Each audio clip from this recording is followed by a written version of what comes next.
This is a little interview really to get a little more information about your life with Tim and how everything started. Would you like to take us back in time to where it really began? What, meeting Tim or the exciting things that happened afterwards? Well, I think you could talk about where you met him as the start. Well, we were introduced, Mm. which is a bit unusual in these days. But our friends introduced us, and we both had an unhappy time, so we rather gravitated towards each other. And eventually we were able to marry, and we had a wonderful life together. But you managed to inspire each other, didn't you? You were Yes. fed off each other, and it was Well, really a team effort. He said to me soon after we'd met that he thought we could do anything together, which is a nice feeling. Yeah, lovely. You have confidence then. Yes. You've got a good sidekick. Yes. So where was the first trip you made with what we call, Christian was called Tim, you called him Tim, and I called him Tim. Well, where did you first go? Where was the first journey overseas? Libya, 1960. Yes. But that was with his work, which was with BP. He was exploration manager out in Libya. But there we did come across the most wonderful Roman ruins, lovely cities built on the coast. And they, I think, inspired us because we saw them, and then we took friends and guests out to see them too, and we got to know them quite well.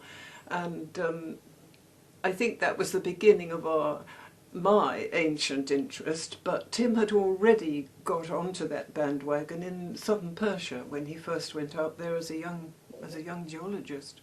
He went to Oxford, he loved mountains, he wanted to be a geologist because he loved mountains. Yes, and they put him on the plains And, of southern Persia. Southern Persia. So he wrote these wonderful letters home to his mother when he was travelling Yes. from England, across France to Marseille, on a ship from Marseille to Egypt to Beirut, and then the lovely letter home to his mother when he's crossing the Lebanon Mountains for the first time, the Lebanon Mountains and the anti-Lebanon Mountains, on his road to Damascus, as it was, because that's where he was heading for, on what was, I think, the company bus.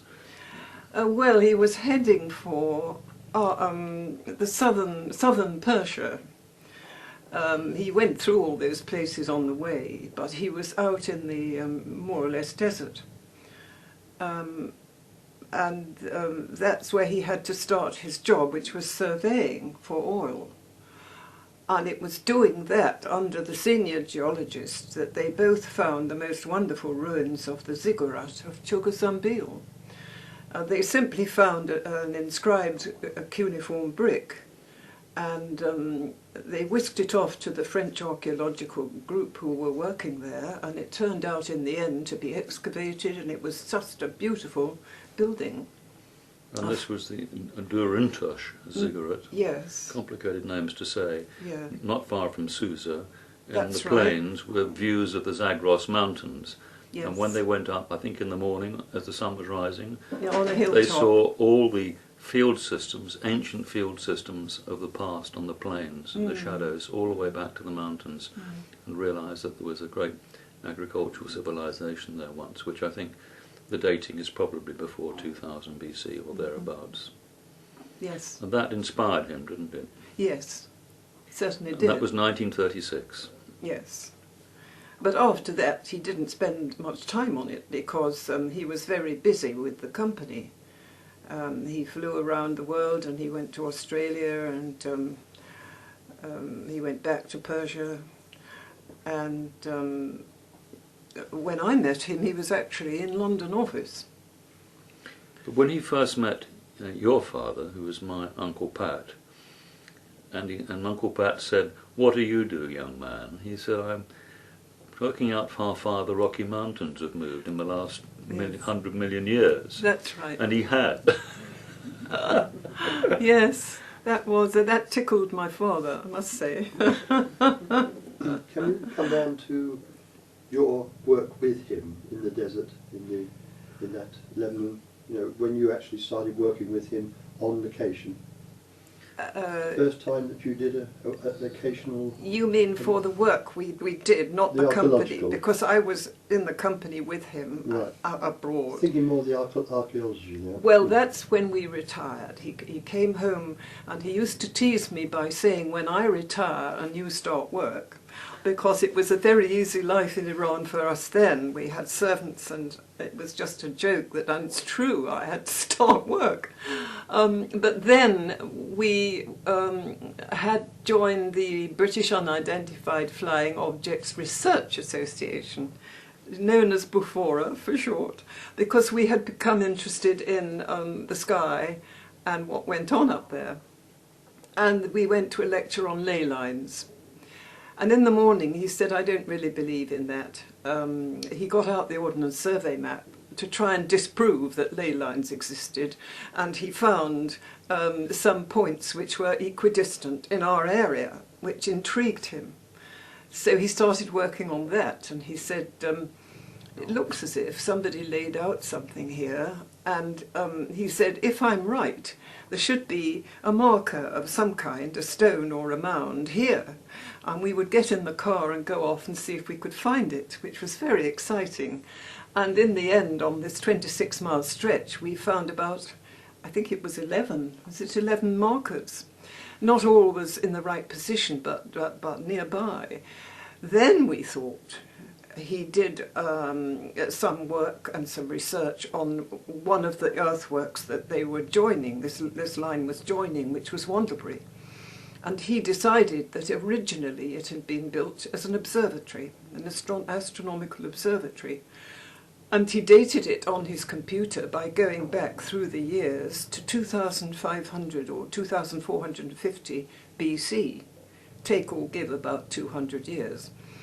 So we asked ourselves at that point who could possibly have done this work then, because we didn't know of any civilization who could have brought about such very clever and accurate mathematics on land. And that's what started us off. We went down to Cornwall and we looked at stone circles, and he did diagrams and checked and walked Bodmin Moor a few times until in history we found a group of sages who had actually travelled the world doing this sort of thing and civilizing the local people. And then through documents, ancient documents, and Sumerian clay tablets, which are in the Philadelphia Museum, we pieced together the story that there was a civilization who had high ideals, who landed in the Lebanon, because it says so on the Sumerian clay tablets, at about 8000 BC, he worked out. And they established there a horticultural garden and orchard. And they looked after the local people and taught them how to use things because they were very backward. And this turns into being the civilization that I called them our people at that point, because I was quite sure nobody else knew anything about them. We had discovered them. They were our people. But now I find that W.J. Perry in 1927 called them the archaic civilization. And other people have come up with clues, but nobody, as far as I know, has actually tracked them down through the work they did. And so that's how we got on to the sages, and it has turned out to be an absolute revelation, because they seem to be the people who filtered down into Palestine, and the people that the Old Testament calls the angels. They were En-Geli, lords of cultivation. And it's very easy to see how En-Geli became angel.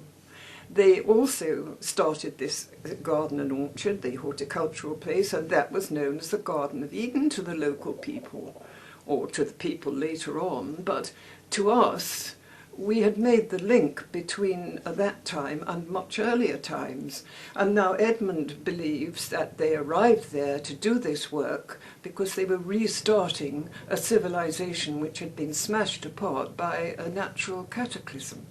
Don't you? That's right. The dates now have been adjusted.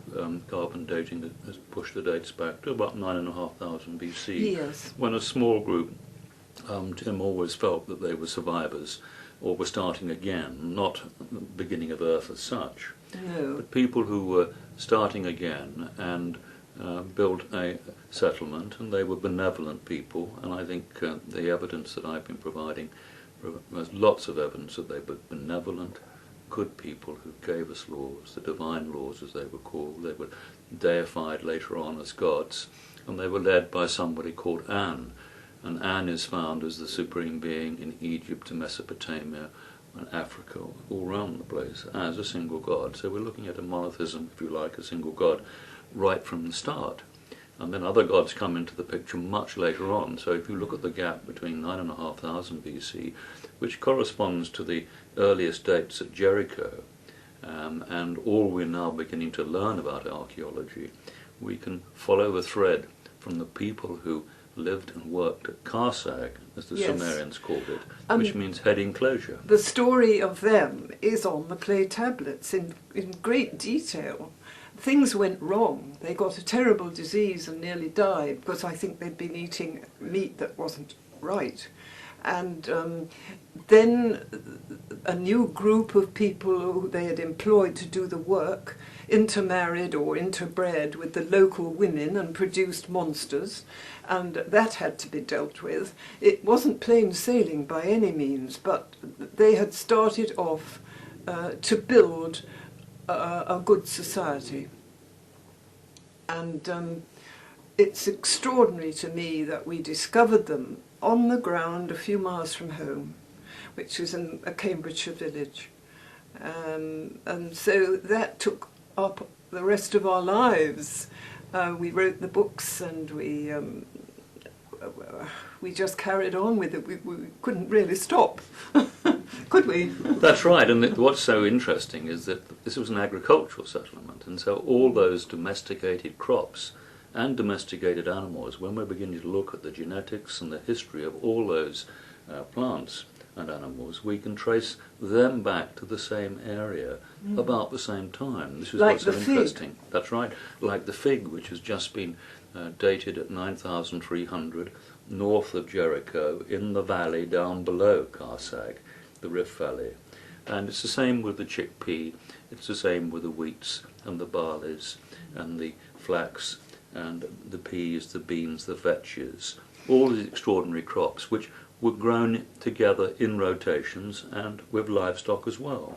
We don't quite know where they got the seeds, whether they brought them from somewhere else, whether they saved them, but they were very knowledgeable in science, extremely knowledgeable, and they knew how to grow, for instance, the chickpea, which was worth growing because it's huge content of protein. And they knew that it didn't like winter weather. So they grew it in summer, although they had to water it copiously. All little things like that showed how clever they were and just how knowledgeable, didn't it? That's right, and the leading, there were three key people, Anne, somebody called Enlil, and also Ninkarsag, or Ninil, who was the wife of Enlil. And in the records we do have from Sumeria, it's assumed that Enlil and Ninil have a love affair on the side of the Tigris Well, and Euphrates. it's written in words of one syllable. clear as anything.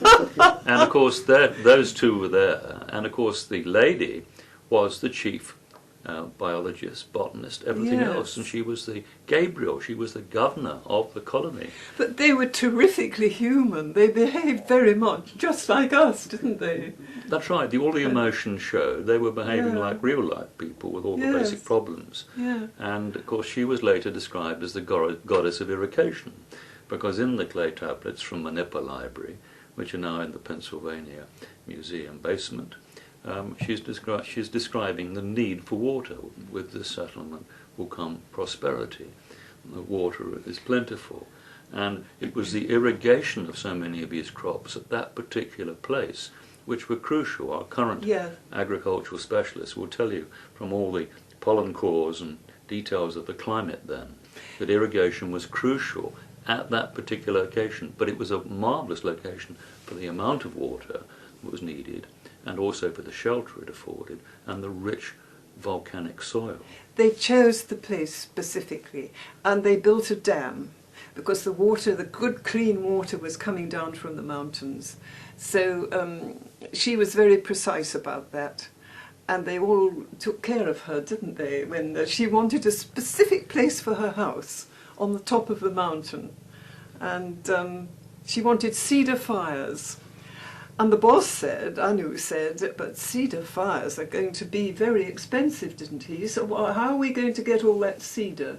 What did he say? Well, that's right, and the interesting thing is that they had a council, and they had a council meeting, and the lady Ninkasag spoke out clearly, and at times she was very emotional. Yes, she was crying, and they brought her her favourite drink and her favourite food. That's right. And she got her way with Anu. And she won them over, and she got permission to get everything going.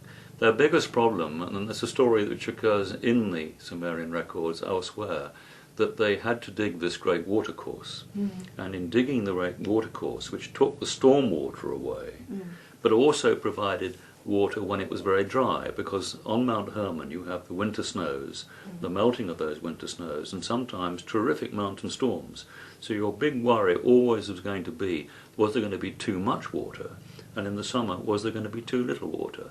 So they had a reservoir which had an overflow, and the great watercourse to take it away into the Wadi al-Narib, because we now know where it is. We think we found the old indenture, or indentation, I should say, of the watercourse on aerial photographs. So Edmund can't wait to get out there to have a look, but we do find that there is somebody here who has a Lebanese wife and who has a house out there. So we're hoping he's going to, well, he's showing you some photographs, isn't he? Well, there's a whole series of people now in Lebanon at Balaman University, Christian University in Tripoli, and contacts there in the archaeology department. We've got the Directorate of Antiquities in the Lebanon looking at our report to make a decision. We haven't heard from them yet.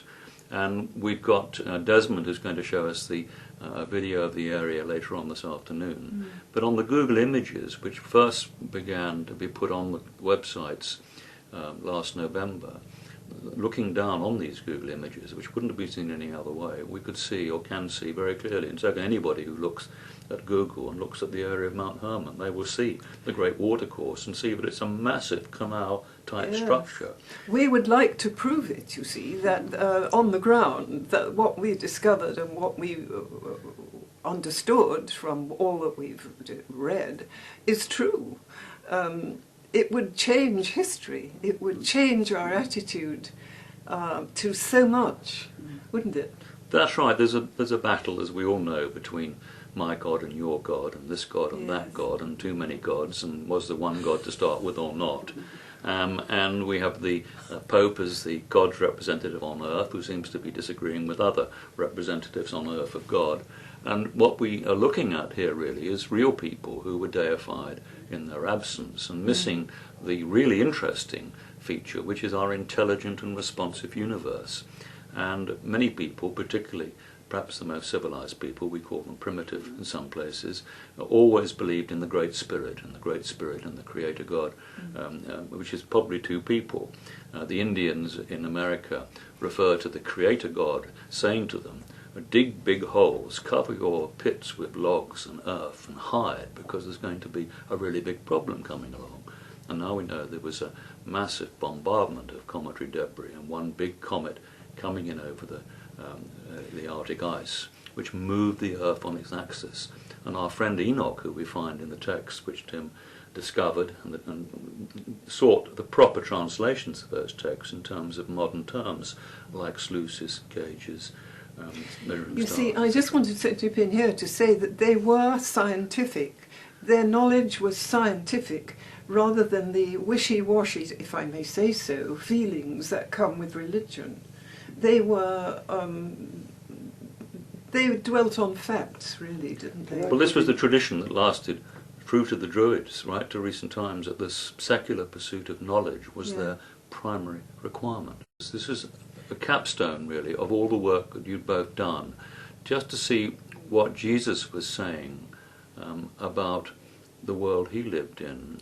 And what the Path of Light does very effectively is links the old order with Jesus' particular version of Christianity, which should be our Christianity.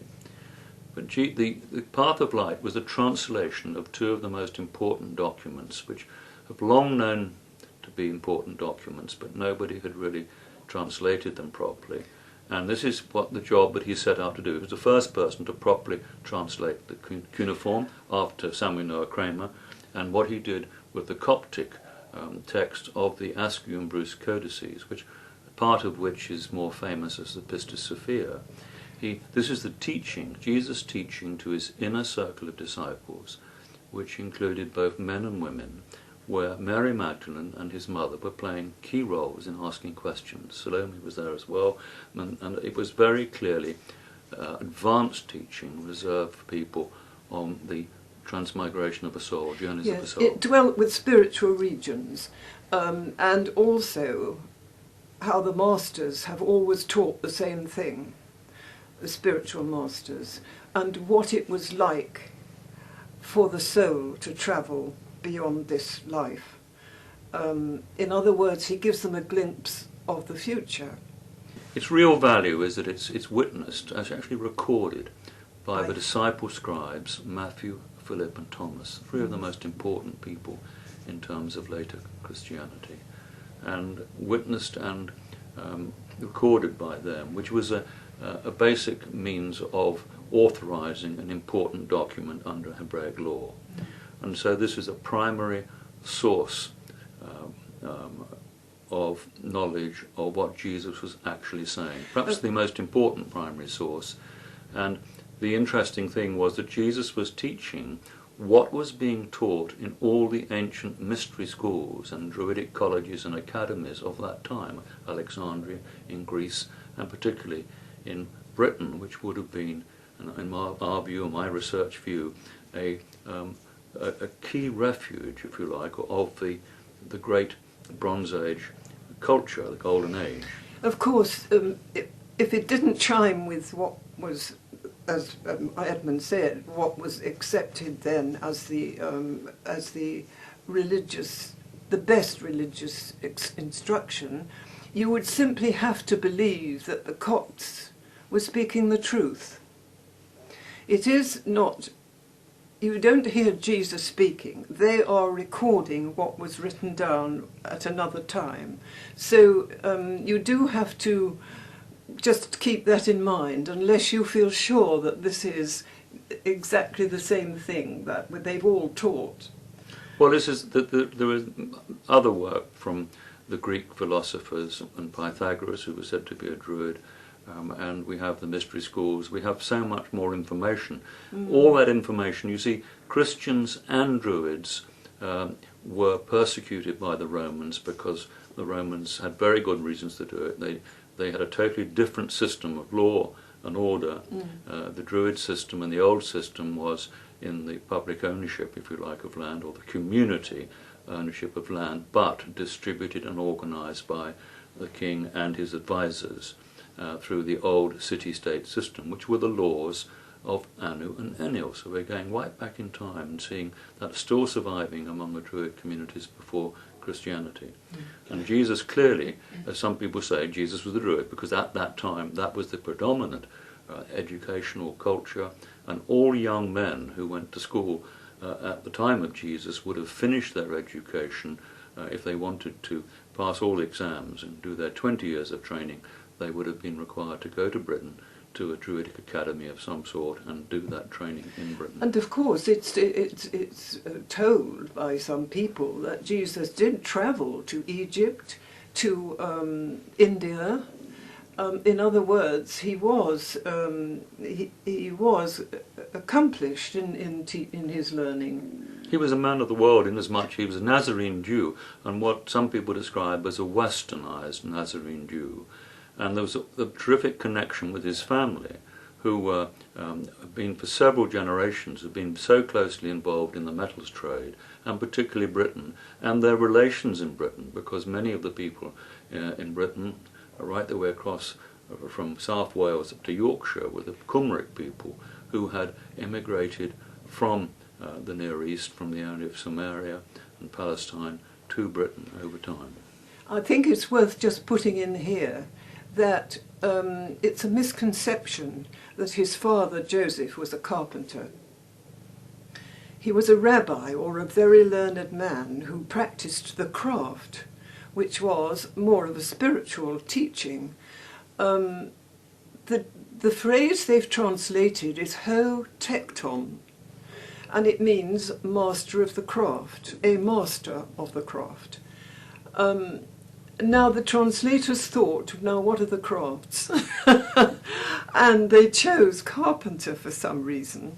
But it gives a completely wrong picture of the family. They weren't tradesmen in that sense, or craftsmen in that sense. They were highly sophisticated teachers, the rabbis, and they also married. That's another point. But Sir Lawrence Gardner talks about that. He describes all this so clearly, and our misconceptions are based on ignorance. We didn't know the Jewish laws. We didn't realise what the traditions were. So we've got quite the wrong end of the stick over a lot of things, like the virgin birth. It sounds to me as if Sir Lawrence is right.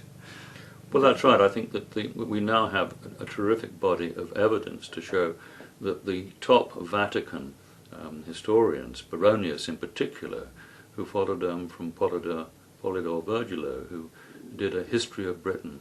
He was the Pope's tax collector, and when he came to collect taxes in Britain, he did a history of Britain for Henry VII. And in that history of Britain, he explained that the first church and the Christianity started at Glastonbury in AD 37. So this caused great stirrings in Rome, and then they said, oh, we'll just get somebody else to do another story. So Baronius came along, who was the official Vatican historian, and produced all the evidence which totally confirmed what Virgil had actually said. And not only that, but he also gave all the great historians we had, like Gildas and Monmouth and all the other people who had done this research, he gave them backing. And so the whole story of Christianity starting in Britain and being totally compatible with what the Druids are doing, and the Druids actually supporting it and pushing that brand of Christianity forward, the best evidence we have is from the Vatican itself. Of course, we put labels on things, and before long they don't mean anything at all. It's just that we call this thing Christianity, that Druidism, that something else. We have to classify them. It's a pity we can't go back to the source of everything and understand the general laws, isn't it? That's right, and the message that we're putting out on the Golden Age Project website is that there was a benevolent source from whence we came. I belong to a spiritual group which is worldwide. It has got a name, but it's a fairly modern Indian name. And I don't want to label it, really. We have certain, not laws, we have certain beliefs which we live by. We're vegetarian. We don't use alcohol or drugs unless there's something that the doctors have wanted for us and we need. We lead, or try to lead, a good moral life, and we meditate every day. And the meditation is the most important thing. The others add up to that. And the meditation is very much like the path of light in that we escape from those we leave this world for a certain length of time and try to concentrate by means of a few words on higher things like our master.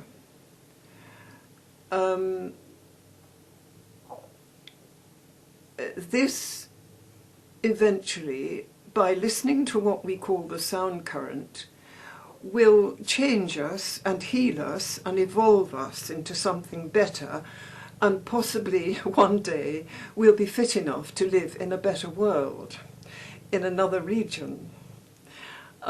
It's all on getting spiritually healthy again, I would say, and following the right lines and the right life.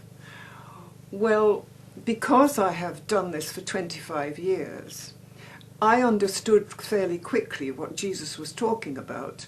We don't talk about what we experience. So the nitty-gritty I rather ignored, but it's quite fascinating. It's just a bit scary. But we have our master who has initiated us and who is always with us, all of us. So that if we do get beyond here, he will look after us and take us where we belong up there or out there. Or I don't know if that makes sense to you. Yeah. But it's a sort of pie in the sky, I'm afraid, isn't it? But we don't feel like that about it. We have to clear ourselves from past lives, clear all that we have accumulated, which has not been good, out of ignorance or out of really being naughty, and become better people. So that if we went to heaven now, we wouldn't survive a single second because we're not up to it. So we're working on that, and we're leading the life that has been outlined to us as the best life to live.